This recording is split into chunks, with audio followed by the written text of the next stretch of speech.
componentes del sistema urinario, o aparte de todo, son dos. Nuestros riñones, por un lado, son dos, y las vías urinarias.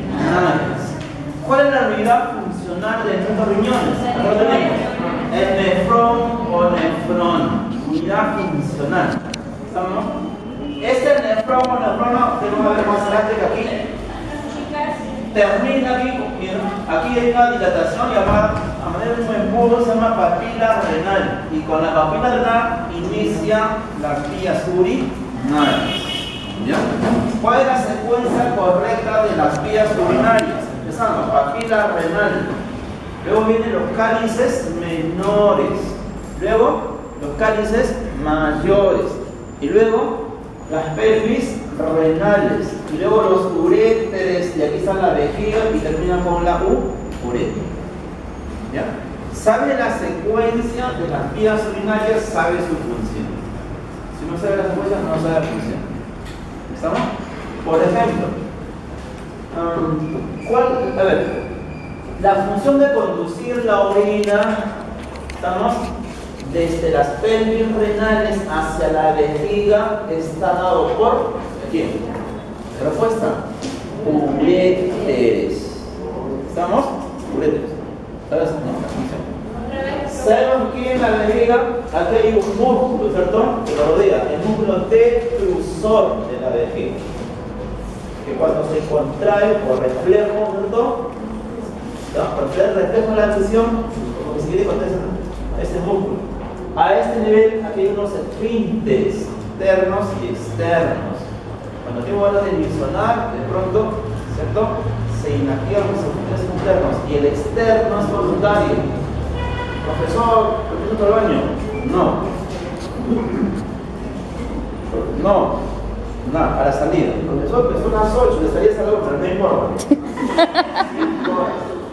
2 horas más, profesor. ¿Cierto? Tengo mis esfínteres externos voluntarios, así contraídos. Pobrecito. De pronto, profesor, ya me dice. ¿Estamos?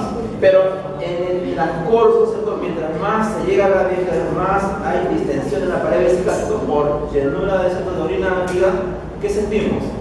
Molestia, ¿cierto? Dolor, se eleva nuestra temperatura. ¿Por qué? Porque vamos a ver que aquí en la vejiga hay receptores sensoriales. Ahora vamos a ver. ¿Ya?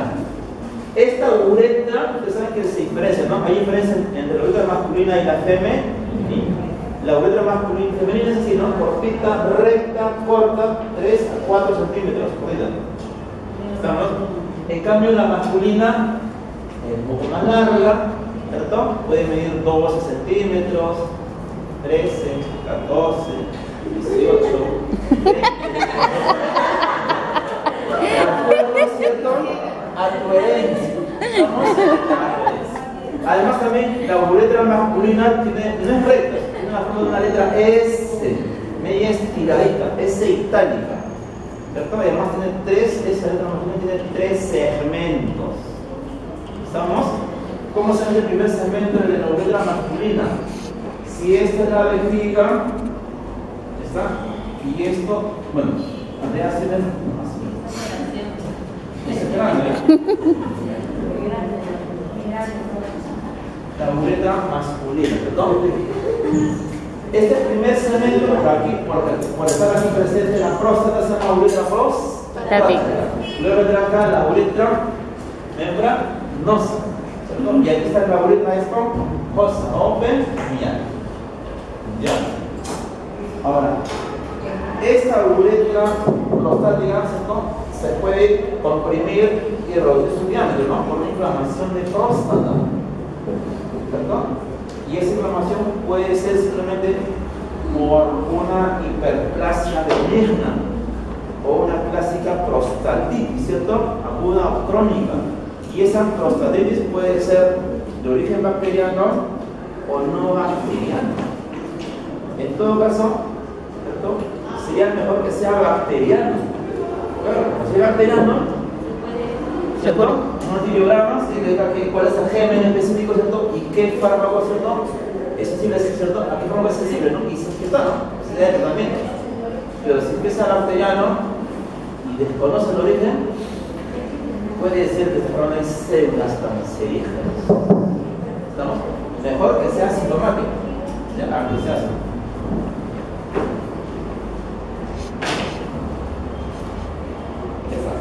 Nuestros riñones son dos órganos de color medio rojizo, ¿cierto? Tienen la forma más o menos de un frijol, de un payal. Dicen por ejemplo payaliforme, ¿estamos?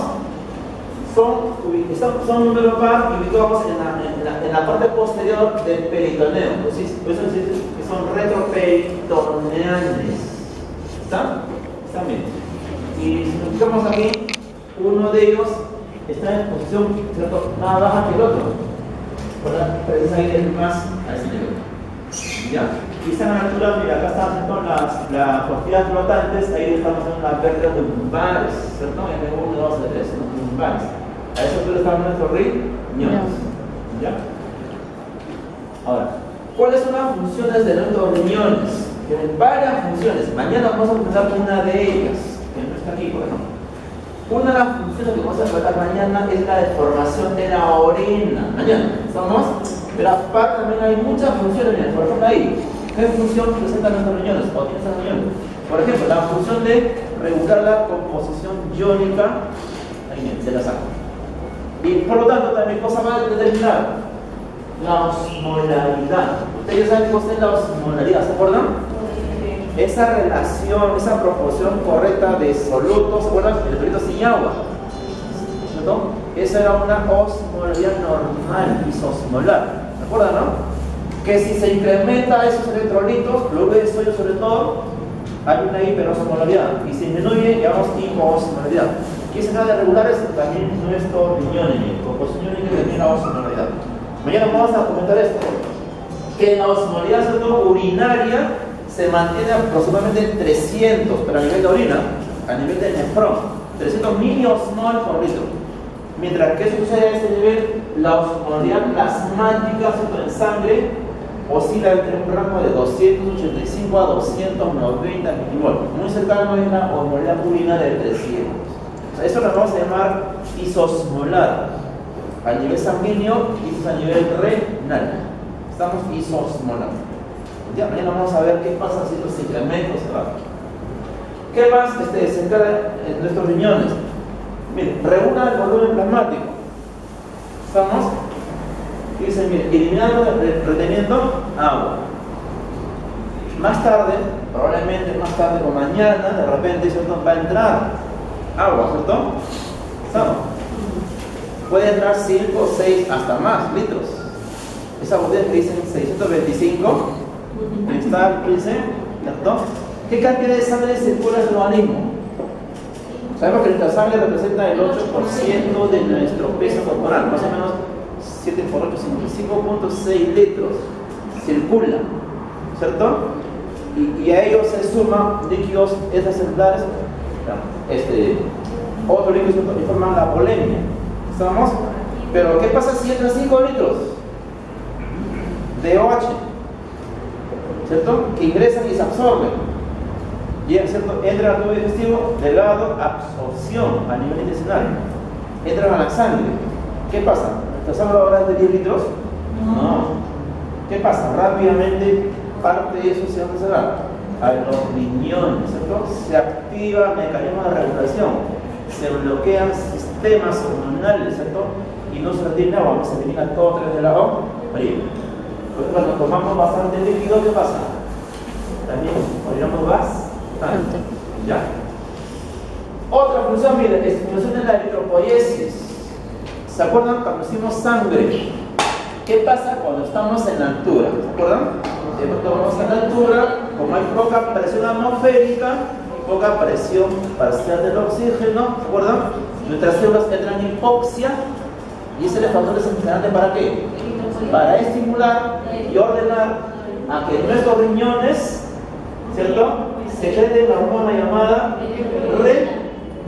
eritropoietina. ¿Qué células exactamente de nuestros riñones sintetizan la eritropoietina? Hay unas células llamadas extramesangiales. Estamos en células del mesanquio glomerular, o sea, son células extramesanquianas. Algunos de ustedes lo llaman células de Lassi o de Purkinje, productoras de la eritropoyetina, la EPO. ¿Recuerdan? Y esta época hacía, actuaba sobre la médula ósea roja y estimula la producción de glóbulos rojos, ¿no? Que se llama eritropoyesis. Otra acción, esa, mira, activación de la vitamina D, ¿cierto? La forma activa de la vitamina D es el calcitriol, o sea, activación de la vitamina D. ¿Qué quiere decir? Formación del calcitriol, la D3, calcitriol, la 1,25 de hidrocolecalcitriol. ¿Estamos? ¿Para qué? Para regular el metabolismo del calcio y el fósforo. Cuando estemos en endocrino vamos a ver lo siguiente. 3 son las principales hormonas que regulan metabolismo, o sea, homeostasis, del calcio y del fósforo. Calcitriol, uno de ellos está acá, ¿cierto? Calcitonina, paratohormona. ¿Ya? Eso vamos a ver en su momento. ¿Estamos? Calcitriol. El calcitriol, o sea, la proactiva de la vitamina D, se encarga de retener calcio a nivel intestinal para aumentar cierto calcio en sangre, o sea, calcemia, ¿cierto? Ante la disminución de calcio en sangre, el calcemia. Otra regulación, función importante, regula presión arterial. ¿Se acuerdan de la presión cardiovascular? ¿Qué sucede cuando de pronto cae nuestra presión arterial? ¿Quién detecta, ¿cierto?, esa caída de presión arterial a corto plazo? Los vasoreceptores. ¿Recuerdan? Presenta el callado de la aorta y la bifurcación de la carótida primitiva, externa e interna. No está haciendo carotidio. ¿Recuerdan, no? Esa información de caída de presión baja lo lleva rápidamente ¿a dónde? Al centro cardiovascular. Y de ahí que regresaba. Una respuesta motora eferente. Si le debes subir presión, ¿qué es lo que tengo que hacer? Descargo sobre el corazón adrenalina. ¿Se acuerdan? Aumento de frecuencia cardíaca, aumento de gasto, aumento de presión arterial. O si no, también descargo en el vaso sanguíneo, ¿cierto?, adrenalina, hago vasoconstricción, aumenta resistencia vascular, aumenta presión. Pero eso era a corto plazo. Mientras eso da a corto plazo, ¿qué pasa a largo plazo? Nuestro organismo, ¿qué le indicaba al riñón? Libera la hormona renina. Esa hormona renina liberada, ¿cierto?, por las células yuxtaglomerulares del riñón, del nefrón. ¿Qué hacía? ¿Se acuerdan de esa renina? ¿Qué hacía la renina? Actuaba sobre el angiotensinógeno y lo convertía en angiotensina 1. ¿Y qué pasaba con esa angiotensina 1? A nivel de los pulmones, ¿se acuerdan? La hormona llamada convertasa lo convertía en angiotensina 2 y aparece la angiotensina 2. Y esta angiotensina 2 hacía 3 acciones importantes. Lo hicimos en cardiovascular, ¿verdad?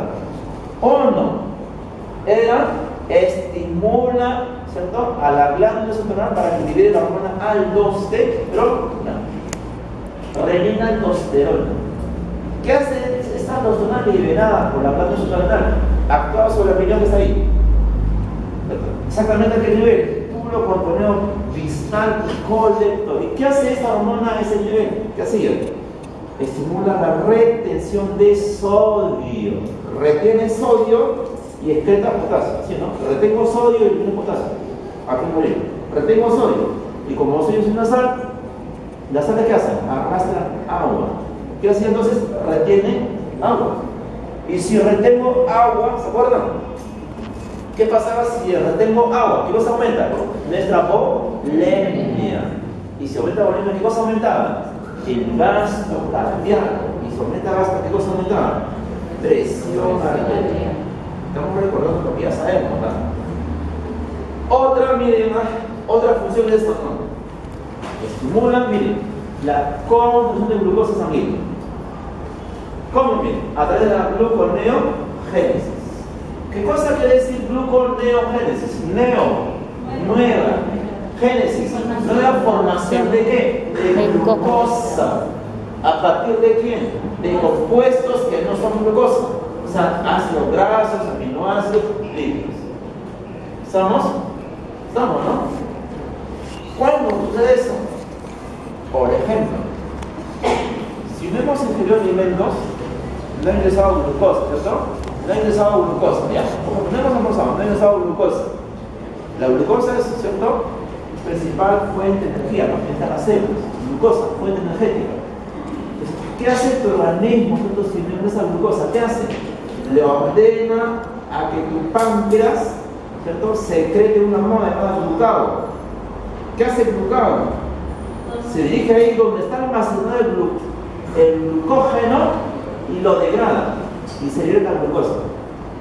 Pero en situaciones de ayuno prolongado, ¿te imaginas? Prolongado, ¿estamos? El riñón también participa en la formación de glucosa, formando glucosa a partir de compuestos que no son ácidos grasos aminoácidos. ¿Ya? Eso se llama gluconeogénesis. En cambio, el glucagón lo que hace es glucólisis. Glucólisis. Lisis del glucógeno para liberar glucosa. ¿Estamos? Además, también, mira, eliminación de productos de desecho. Con la orina, ¿qué se elimina?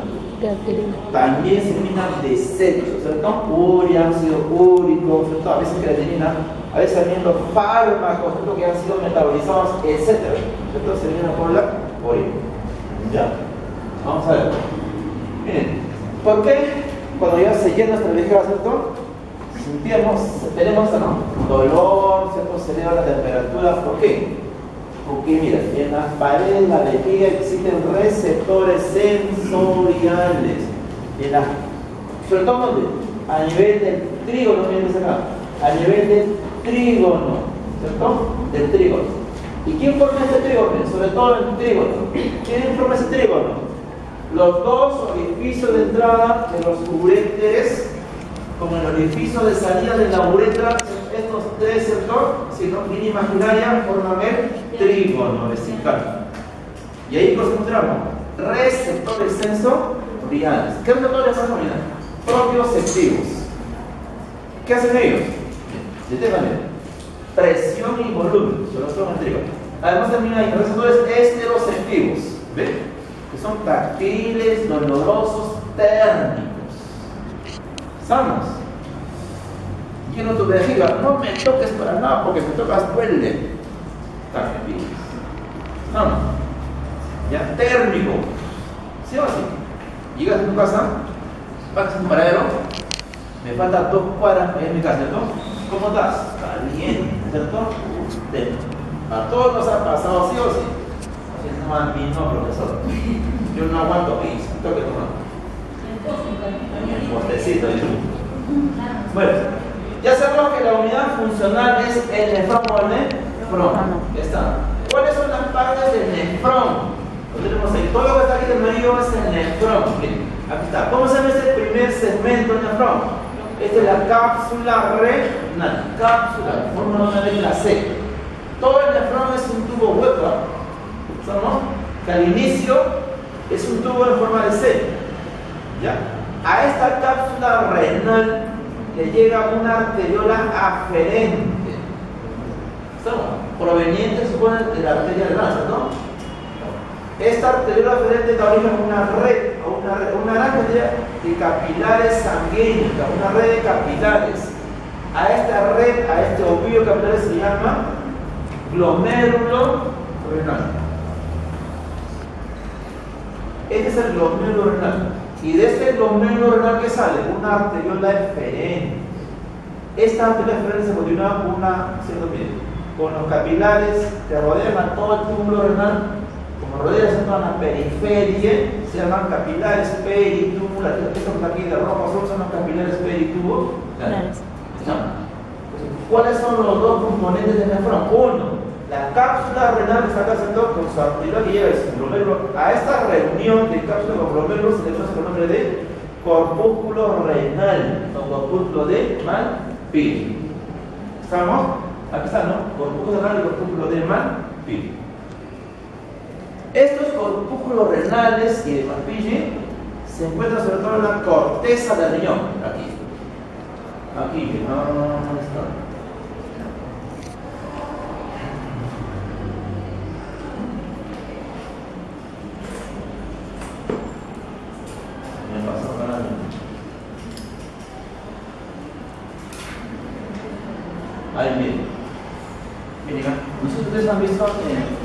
en vivo y en directo, ¿cierto? Un riñón humano, o por lo menos un riñón de un cerdito.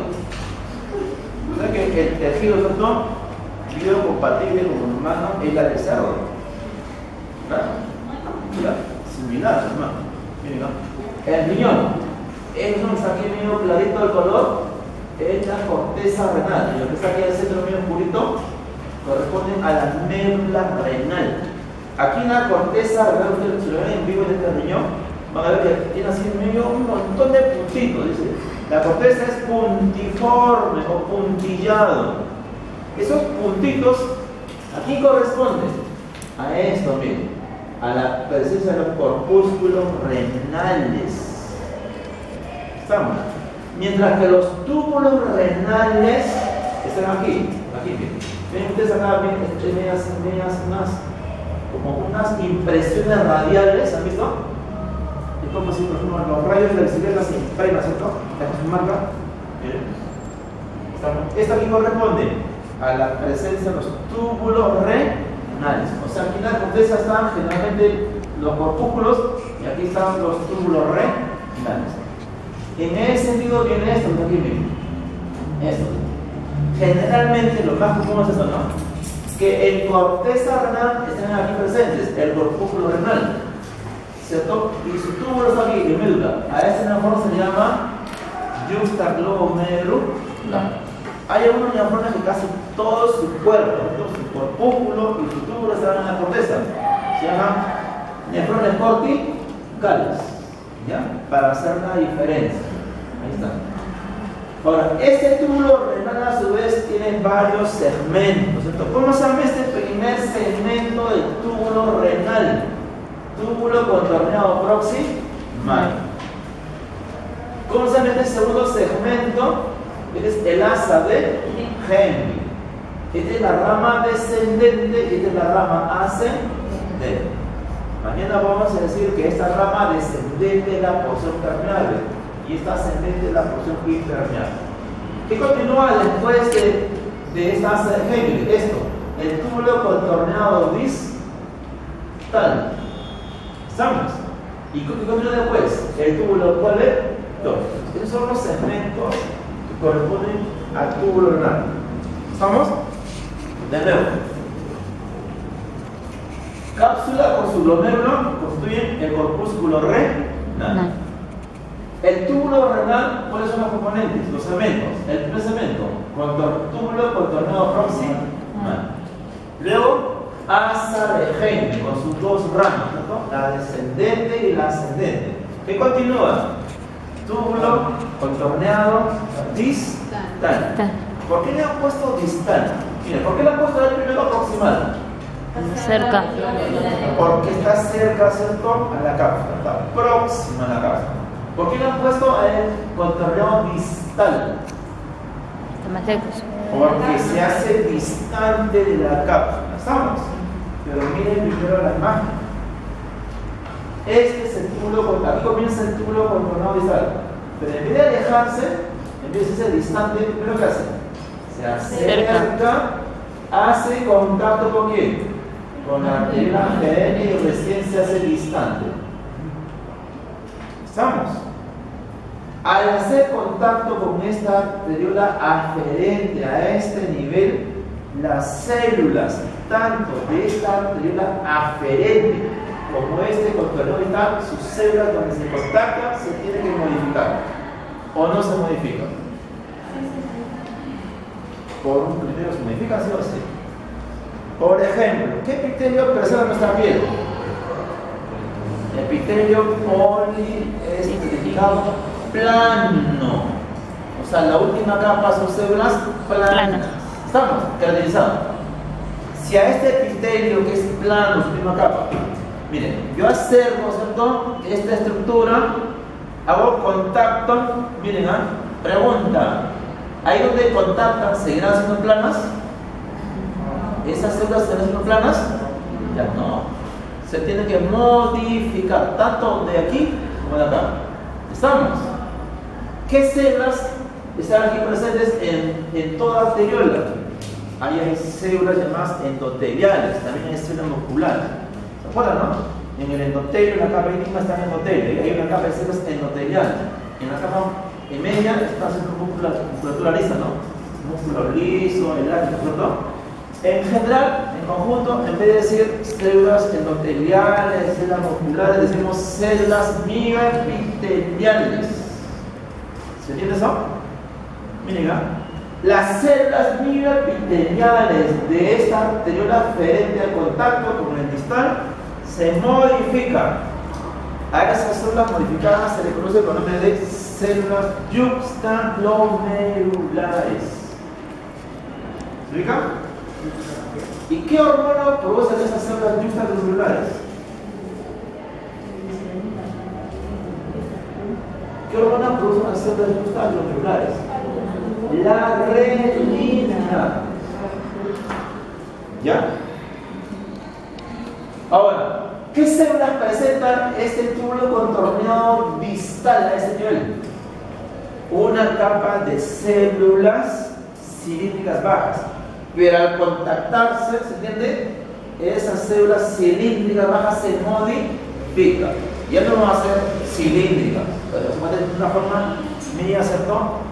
Bien, cambia de forma. Estamos a esas células modificadas de este túbulo contorneado distal se le conoce el nombre de mácula densa. ¿Estamos? Que quede esa idea ahí por ahora. ¿Ya? Miren, ¿ah? Vamos. Sigamos. ¿Cuál? Mira, acá está. Corpúsculo renal, ¿cierto? Y túbulo renal. Mira, vamos a ver. Aquí está la cápsula renal, ¿cierto? O de Bowman. ¿Estamos? Esto es una estructura hueca, ¿cierto? Es un tubo hueco. Igual, ¿cierto? Esta primera parte tiene la forma de una letra C, pero es un tubo hueco. Esto que está acá en la hoja interna, llamada hoja interna visceral, y esta es la parte externa, la hoja externa o parital. ¿Estamos? Aquí estamos observando que llega una arteriola aferente, aquí llega la arteriola aferente. Profesor, que arriba llega por arriba y aquí por abajo. No, pues son dibujos. Simplemente